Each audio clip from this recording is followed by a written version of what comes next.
Ada seorang jamaah yang bertanya pada saya, Ustaz, bagaimana pendapat Ustaz? Saya mendengar guru kita, Uzma, menyebutkan kalau beliau khawatir dukhon terjadi tahun depan. Dukhon adalah tanda kedua dari 10 tanda besar kiamat, di mana awan akan menutup bumi selama 40 hari 40 malam, siang tidak, malam pun tidak. Saudara-saudara kita di Pekanbaru cuma mereka yang mengalami, nanti kita semua mengalami. Nah, beliau melihat pertama ada hadis Rasulullah SAW terkait dengan apabila pertengahan Ramadan jatuh di hari Jumat. Kalau kita lihat tahun Hijriah ini yang sekarang 1441 Hijriah, ini kalender Ramadan 1441 Hijriah. Tanggal 1 Ramadan jatuh pada hari Jumat, yaitu tanggal 24 April. Dan tanggal 15 Ramadan jatuh pada 8 Mei, itu juga hari Jumat. Nah ini ada memang hadisnya dari riwayat Imam Syekh Nu'aim bin Hamad, namun orang-orang memandang hadisnya lemah. Ya, kita dengar seperti apa hadisnya Bapak Ibu. Assalamualaikum warahmatullahi wabarakatuh. Ramadan di tahun ini kita akan mendapati tanggal 15 Ramadan jatuh pada malam Jumat. Mari kita renungkan hadis berikut ini. Rasulullah Shallallahu Alaihi Wasallam bersabda, apabila telah terdengar suara yang dahsyat di bulan Ramadan, maka akan terjadi huru-hara di bulan Syawal. Semua suku akan saling berselisih di bulan Dzulqa'dah, dan akan terjadi pertumpahan darah di bulan Dzulhijjah dan bulan Muharram, dan manusia akan banyak yang terbunuh. Nabi menyebutkan hal tersebut sebanyak 3 kali. Para sahabat pun bertanya, suara keras apakah itu wahai Rasulullah? Beliau menjawab, suara keras yang terjadi di pertengahan bulan Ramadan pada malam Jumat. Suara dahsyat itu mengagetkan orang-orang yang sedang tertidur, menjadikan orang-orang yang berdiri terjatuh. Para wanita-wanita terhempas keluar dari kamarnya. Pada malam Jumat di tahun tersebut banyak terjadi gempa bumi. Jika kalian telah melaksanakan sholat subuh di hari Jumat pada pertengahan bulan Ramadan tersebut, masuklah kalian ke dalam rumah-rumah kalian, tutuplah pintu-pintunya, tutuplah lubang-lubangnya, lindungi diri kalian dengan selimut, tutuplah telinga kalian. Jika kalian merasakan adanya suara yang dahsyat, maka sujudlah kepada Allah dan ucapkanlah Subhanal Quddus, Subhanal Quddus, Rabbanal Quddus. Barang siapa yang melakukannya, niscaya akan selamat, dan yang tidak melakukannya niscaya akan binasa. Hadis ini diriwayatkan oleh Nu'aim bin Hamad di dalam kitabnya Al-Fitan.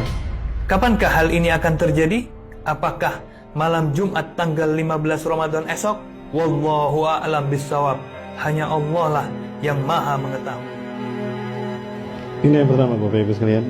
Memang hadisnya Nu'aim bin Hamad ini dipandang lemah oleh para ahli hadis, lemah dari sisi pribadi beliau.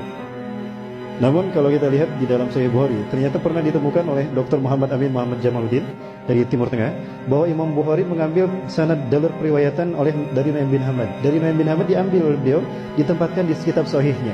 Artinya di mata Imam Bukhari yang paling atas tingkatan validitas hadisnya, doktil hadisnya, itu mengatakan beliau tidak begitu lemah.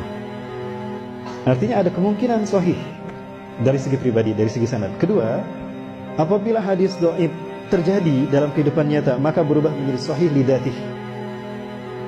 Dan saya khawatir ini terjadi memang tahun depan, artinya tahun 1441 Hijriah. Dan kalau Bapak Ibu lihat, Imam Mahdi kata Rasulullah akan diutus di saat di musim haji banyak terjadi huru-hara, banjir darah sampai bulan Muharram. Tadi hadisnya menyebutkan, ya sesuai dengan hadis sahih yang lain, ternyata hadis ini sama. Apabila terdengar suara dahsyat di pertengahan Ramadan, misalnya hari ini hari Kamis, besok Jumat, nah maghrib itu udah masuk hari Jumat, itu sudah 15 Ramadan. Ya, maka akan terjadi huru-hara di bulan Syawal. Para umat, para kabilah akan berselisih dan bertikai di bulan Dzulqa'dah. Akan terjadi pertumpahan darah di bulan Muharram dan di bulan Dzulhijjah dan Muharram. Dzulhijjah musim haji. Imam Mahdi akan diutus setelah terjadi banjir darah di Mekah, di sekitar Masjidil Haram dan Ka'bah. akan terjadi banjir darah. Kenapa? Karena ada 3 putra mahkota yang berkelahi, berperang, berebut kekuasaan setelah meninggalnya seorang raja. Apakah tahun depan Raja Salman akan meninggal jika Imam Mahdi akan diutus tahun depan? Wallahu a'lam bishawab. Bapak Ibu, kita mendengar pengawal pribadi Raja Salman meninggal karena ditembak. Itu oleh temannya, katanya cekcok. Itu kamuflase menurut saya. Berita yang terbaru dan terakhir yang saya dapatkan, itu meninggal karena menghalangi Raja Salman dari upaya pembunuhan.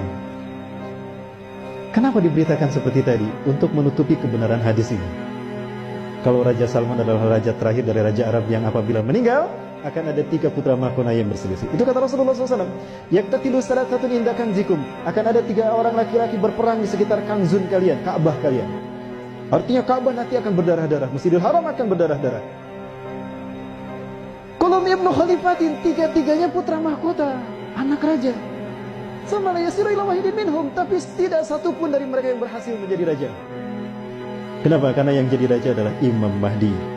Imam Mahdi, kata Rasulullah, diutus di usia 40 tahun. Ada satu hadis yang mungkin Bapak Ibu pernah mendengar, mudah-mudahan mendengar. Bukan hadis ini kejadian nyata. Kejadian nyata dari Ustaz Zulkifli Muhammad Ali. Boleh saya perdengarkan? Ustaz Zulkifli Muhammad Ali, guru kita semua, ya, semoga Allah menjaga beliau. Allahu yahfazuh. Beliau pernah menyampaikan kepada kita apa yang beliau alami. 2015 Ustaz Zulkifli Muhammad Ali menyampaikan kepada kita kalau beliau mendapatkan WA dari seseorang di Madinah. WA ini berisi pernyataan, Ustaz, saya Fulan bin Fulan, saya tinggal di Madinah sudah 20 tahun. Saya belajar ilmu hadis di Madinah. Kemudian saya berteman dengan seseorang yang ciri-cirinya persis seperti disebutkan Ustaz tentang Imam Mahdi, baik ciri-ciri fisik ataupun ciri-ciri akhlaknya. Semuanya Ustaz ada pada orang ini. Mulai dari alisnya yang indah, lurus, mulai dari warna kulitnya yang hitam, orang Arab, mulai dari tubuhnya tubuh orang Israel, mulai dari hidungnya yang mancung, aknal anfu, mulai dari bariqas sanaya, mulai dari giginya depannya yang jarang, sampai ada tali lalat di pipi kanan, sampai ada tanda kenabian di punduknya, dan kedua pahanya kecil, sampai detail seperti itu. Aku melihatnya Ustaz, 20 tahun aku berkenalan, berteman dengannya, bersahabat dengannya, dan dia keturunan Rasulullah SAW. Ulama-ulama di Madinah melindungi orang ini. Dan ulama-ulama Madinah mengatakan pada beliau, Anda ini jangan-jangan Imam Mahdi. Kami ridho kalau Anda memimpin kami sebagai Imam Mahdi. Tapi beliau tawadu mengatakan, Ustaz, lastu mahdiyan ana ihda minal ansar. Persis seperti apa yang Rasulullah sabdakan. Aku bukan Imam Mahdi. Aku satu dari orang-orang Ansor. Itu nanti ketika dia menolak untuk dibayar. Itu tahun 2015, usianya 35 tahun. 2015, usianya 35 tahun. Sekarang 2019, berarti usianya berapa? 39 tahun. Imam Mahdi dibaiat di usia 40 tahun. Tahun depan usianya berapa? 40 tahun. Apakah betul berarti beliau hari ini beliau berada di Suriah berjihad bersama kaum muslimin? Orang Indonesia ini diajak oleh beliau untuk ke Suriah, tapi beliau menolak. Aku ingin kembali ke Indonesia karena ladang jihad ke Indonesia. Artinya beliau melihat Indonesia akan seperti Suriah, maka beliau memilih pindah ke Indonesia. Apakah Indonesia memang akan berdarah-darah, Bapak Ibu? Boleh saya memperlihatkan sesuatu? Baik, Bapak Ibu, saya perlihatkan sesuatu yang mudah-mudahan ini menjadi cambuk bagi kita untuk kita bersungguh-sungguh untuk kembali bertobat kepada Allah SWT. Amin. Baik Bapak Ibu, ini seorang mahasiswa mengajukan pertanyaan kepada saya dengan mengirimkan ini. Bapak Ibu, kita lihat ini. Ini ada darah berceceran, dan ini di Ka'bah, samping Ka'bah. Ini rukun Hajar Aswad, betul? Ustaz, kira-kira ini isyarat apa Ustaz? Rasulullah SAW tadi menyebutkan ciri Imam Mahdi diutus apabila terjadi pertikaian sehingga darah tercecer di mata tempat kita tawaf di sekeliling Ka'bah. Setahu kita, Ka'bah ini berbentuk bujur sangkar, betul? Ini disebut rukun Hajar Aswad karena di sini terdapat Hajar Aswad. Rukun itu artinya tiang atau sudut. Disebut rukun Hajar Aswad karena ada Hajar Aswad di sini. Ini disebut rukun Yamani. Disebut rukun Yamani karena sudutnya mengarah ke Yaman. Yang ini disebut rukun Syami karena mengarah ke Syam, ke Palestina, ke Suriah. Yang ini rukun Iraqi karena mengarah ke Irak. Bapak Ibu, coba kita lihat negara-negara yang ditunjukkan oleh sudut ini. Yaman, Syam, Palestina, Suriah, dan Irak. Bagaimana kondisi negara mereka hari ini? Sudah berdarah-darah belum? Sudah berdarah-darah? Yakin? Sudah berdarah-darah? Sepakat. Kalau ini mengarah ke Yaman dan sudah berdarah-darah, kalau ini mengarah ke Suriah dan sudah berdarah-darah, kalau ini mengarah ke Irak dan sudah berdarah-darah, lalu Rukun Hajar Aswad yang ada darahnya tadi mengarah kemana? Mengarah kemana Bapak Ibu? Boleh kita lihat sama-sama ya? Ke Wamena? Kayaknya memang sudah berdarah-darah. Jadi kemana kan? Indonesia. Indonesia. Bapak Ibu, tidak terbayang negara kita akan menjadi tempat terjadinya perang dunia ketiga. Lupakah kita kalau Rasulullah pernah bersabda, la ta'tina sa'atu hatta tuqatilu qauman sigaral a'yun juluduhum ahmar zumfalunum wujuhum kal majanil mutrafah. Kiamat tidak akan menimpa kita, melainkan kalian akan berperang, sehingga kalian berperang dengan satu bangsa. Sipit mata mereka, merah kulit mereka, pesek hidung mereka, dan lebar wajah mereka. Bangsa mana Bapak Ibu? Bangsa mana? Sudah datang belum ke negara kita? Berarti memang kita akan berdarah-darah. Rasulullah mengatakan tidak akan terjadi kiamat sehingga kalian berperang. Artinya memang kita harus berperang dengan mereka. Dan nampaknya itu yang akan terjadi. Bapak Ibu yang dirahmati Allah, jangan terlena hati-hati dengan kesibukan dunia sehingga kita lupa pada fakta yang disebutkan Rasulullah SAW. Ini nubuah, Bu. Rasulullah tidak pernah berdusta. Pernah Rasulullah berdusta? Artinya apa yang dikatakannya terjadi atas izin Allah. Wa ma yantiqu anil hawa in huwa illa wahyun yuha.